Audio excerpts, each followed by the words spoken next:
Hey Bob, Hi Lee, how are you?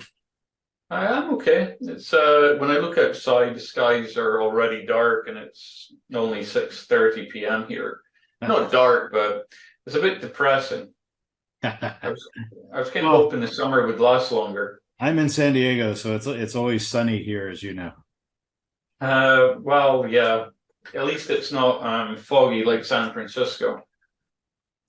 So Bob, I got the prototype device that you sent me and a stack of the mini test tubes. And yeah, so I was wondering, could you just give me a tour of the pieces Yeah, I'd be happy to. and just show me how to use it? Yeah, I'd be happy to. In fact, I am due for my check-in today, um, and so I will do an actual check-in using all of the components that are part of the starter kit, and I'll put them in the core console, which you see here, the core one. And let me just first show you what the components are. So this is the core one, and I've got it plugged in, and it's displaying a blue light, as you can see on the top. But you That's have in, it in some weird stand. yeah, sorry, this is the engineering lab. We're testing different angles of the ESR tube.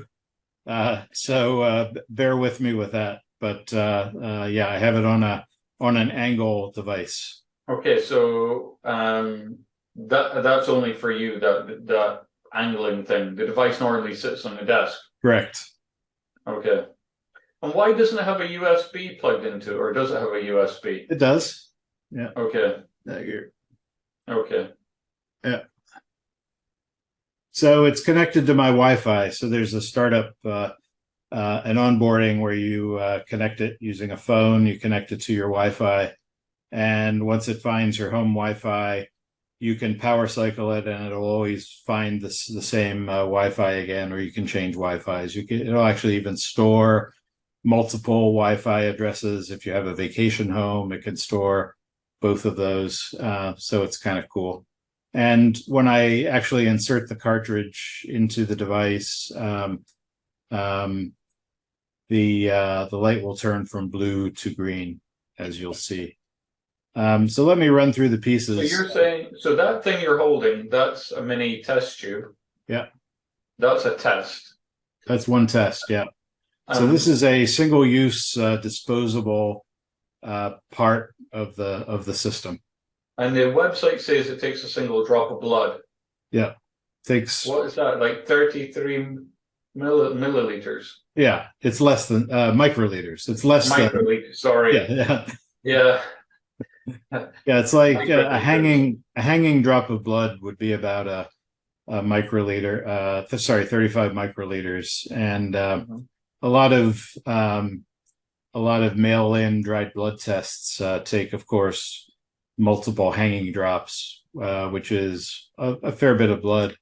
Because we only need one drop, we can use the lightest lancet that they make. This yellow colored lancet is a very light gauge needle. And so, as opposed to the one you use when you're doing a dried blood test, if any of your colleagues have used dried blood spot tests, this is a lot lighter, and it's virtually My painless. colleagues, Colleagues, my colleagues were very formal today. yes, So, in other words, you're saying, look, there's a thing that stabs your finger that diabetics use, and I know you can adjust the pen when you're a diabetic to be like a harder needle or a softer needle. So you're just saying this is a super yeah, soft, yeah, right? that's very well said. Okay, so a super soft needle, you're going to prick yourself. And what's the white thing you've got them both sitting on? This is what we call the altar. It's really just a convenience device to be able to rest the test tube in, the mini test It's tube. just a molded piece of plastic to hold the thing that stabs your finger That's and all it holds is, the So you test tube. as you'll see when I do it, it's convenient to have two hands free to get the blood sample. And we designed this, and we thought it was going to be just kind of a trivial thing. but it turns out people really love it because oftentimes when you're trying to get a blood drop, you have the lancet in one hand and you're pricking your finger in the other, and then it's sort of like jujitsu to try to. Okay, so this is going to be in the kit because this was included in the prototype that you sent me. Yeah, it's included in the starter kit. Exactly right. And so is that a standard lancet thing that you can buy that Yeah, you'll always be able to buy, so it'll always fit the hole? you can buy them from us. You also, some people are very particular about their lancets. You could use your favorite lancet, but you can buy more of these from us. Okay. Do you want to maybe put some blood in there and show me? Yeah. So the first thing I have to do is prep the cartridge, the test tube. Sorry, why does it have a QR code on it, the test tube? Yeah, so they're serialized. Part of any medical device is being able to track the lot number and so forth. So there's a QR code. Our ESR, our COR One, reads that. It reads the QR code, so it's possible to track the lot numbers and make sure we're assigning the data that comes in. It's very fail safe, but we want to be able to make sure that it's your data. So the first thing, this is a mini test tube. So this is so it's got some anticoagulation coating like EDTA.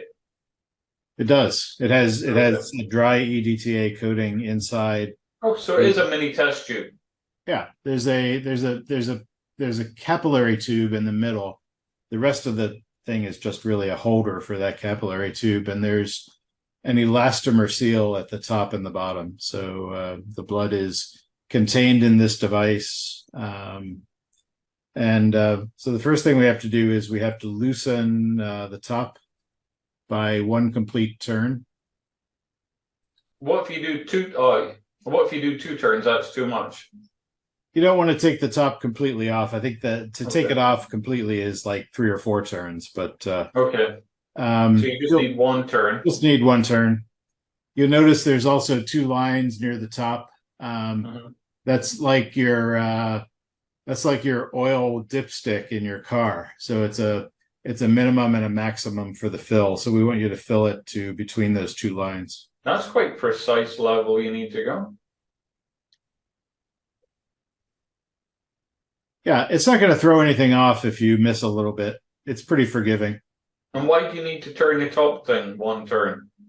So the blood is going to draw into this tube by capillary action. So as I said, there's an elastomer seal at the top and the bottom. If the elastomer seal were sealing the top, the blood would not enter the tube.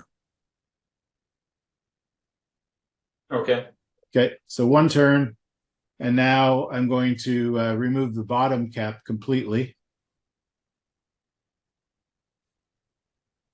And what you're left with is you're seeing the bottom of the capillary tube. I see it. Yeah. Then I'm going to lay that down in the altar. And I've already washed my hands with warm soapy water. So whenever you're doing finger sticks, it's a really good idea to use very warm water because it's going to enhance the blood flow in your fingers and just make everything easier. So warm soapy water, dry your hands completely, just with a paper towel or whatever. Take the cap off of the lancet. This is a single-use lancet, and the trigger for this lancet is this red part at the top. So as soon as I push my finger down on that red part, it's got a spring-loaded lancing mechanism, and then it can't ever trigger again. So it's called a safety lancet. I'm going to put that back in its cubby hole here, and I'm going to just prick my finger. So I'm going to push down. And you can probably see that I've started a little bit of blood flow. And I'm just going to hold it up to the capillary tube. and it'll fill. I'm not really sure you're seeing that on camera. I don't see it filling up, but I get the idea. I'm just wondering how easy it is to fill that tube because it's supposed to be 1 drop of blood. Yeah. So the thing that the sample station allows you to do is you have 2 hands free, so you can take, you can squeeze your finger several times. It's still in total, the total amount of blood is 1 drop. So, and there. So it's now, it's now full. Okay. And so now what I do is I take that cap that I removed before and I seal the bottom completely. Just put that bottom cap back on. And then while still holding it horizontal, I reseal the top by tightening the top. And yeah. And what happens if people don't reseal the top? Actually, I don't know. I think you wouldn't get a good reading if you don't reseal the top. Don't you? Some people might make a mistake and not do that. We'll be able to know if the reading is not if you haven't resealed the top. But yeah, you really should endeavor to follow the instructions. Who reads instructions, Bob? Well, that's why we're doing this video. Pardon? That's why we're doing the video. So just stick it in the top of the device now. Yeah. So I'm going to stick it in the top of the device now. And you said there is balloon turns green or something. Yeah. See, it just turned green. Okay. And guess what? You're done. So it takes 30 minutes for the blood to sediment, and then you have already previously installed the web app, and you will get an email that your results are ready, and you can go back to the web app and you can see your results, and you can see a track of all your recent results. Yeah, there you have it. Okay, that seemed pretty simple. Thank you for the tour. Whilst I've got you, Bob, when you were on the Ivers podcast, I think you said you reduced your ESR from something like 65 down to 3. It was kind of that order of magnitude. Did I have the numbers correct?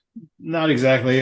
My ESR prior to actively working on my health was around 40, and now it's 3. So that one you had correct. 3 is a very low number for my age.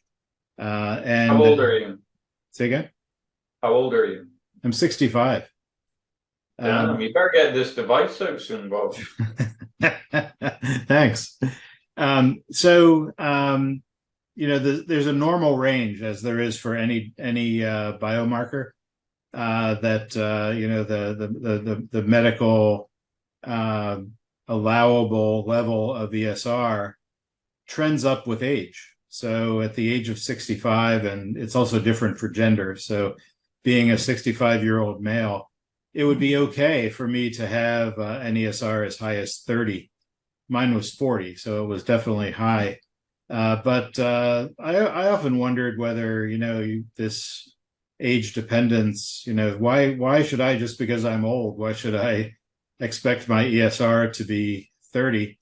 And I have found studies in the literature where if you remove people who have overt inflammation, so you really do a study and you enroll only healthy people, that age dependence completely goes away.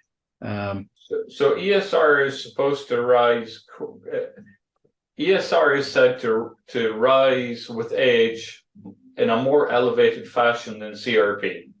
CRP rises with age, but ESR does more so. More so. What you're saying is, you think if this is just happening because people are getting sicker and sicker as they're getting older, but if you actually kept health, you could get older and have a low ESR score.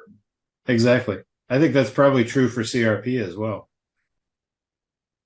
Although So I haven't seen those studies. how did you get down from 40 down to 3? I was mainly concentrating on initially weight loss was the big thing. And that's been my challenge, throughout my life is being overweight. I'm still overweight. But it's nice to. But your BMI was much higher before. Oh yeah, it was much higher. I'm much So closer. weight loss was 1.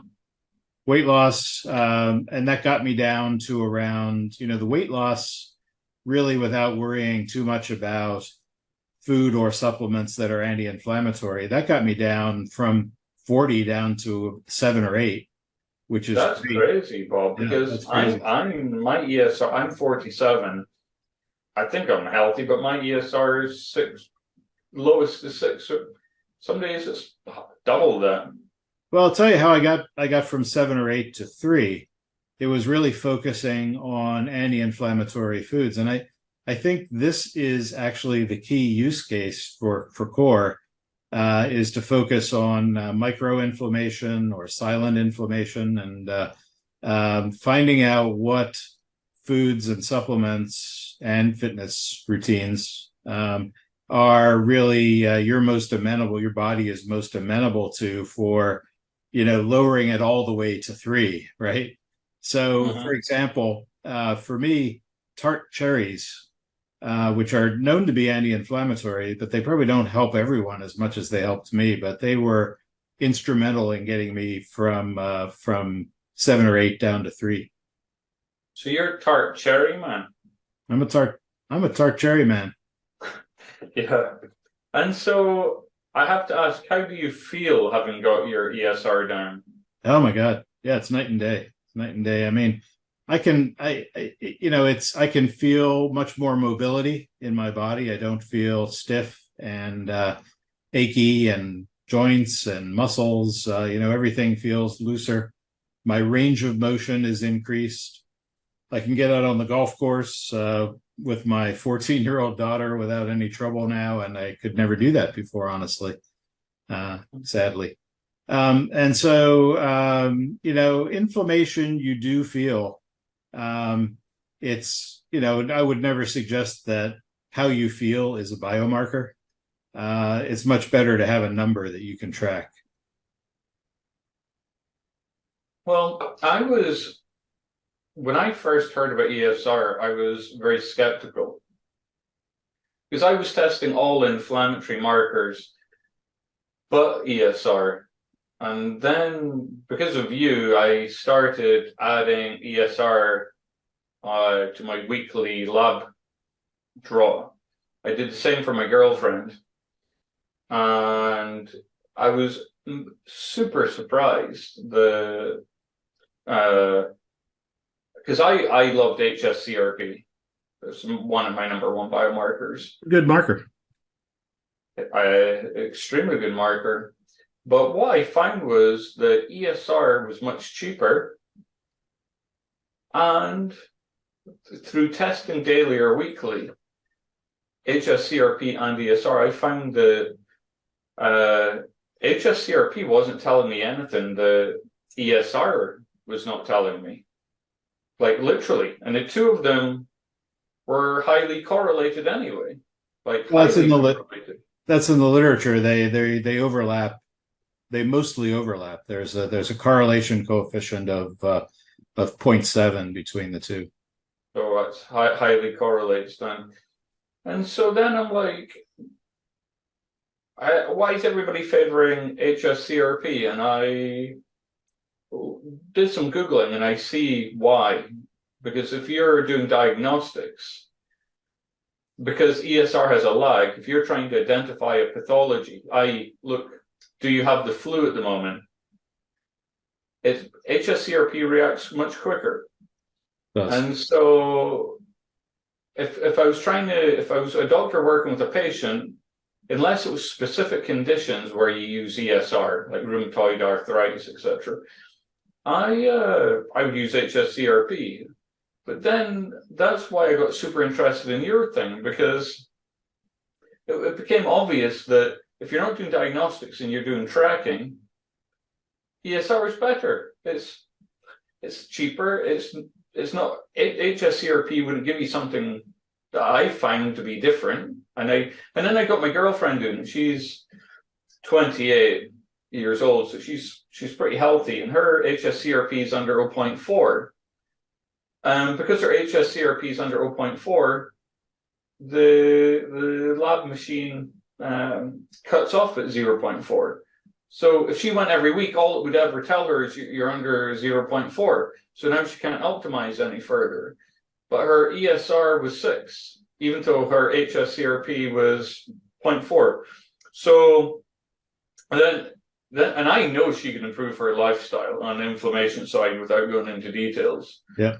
And so I saw that it's got this bandwidth at the bottom end to keep optimizing. Yeah.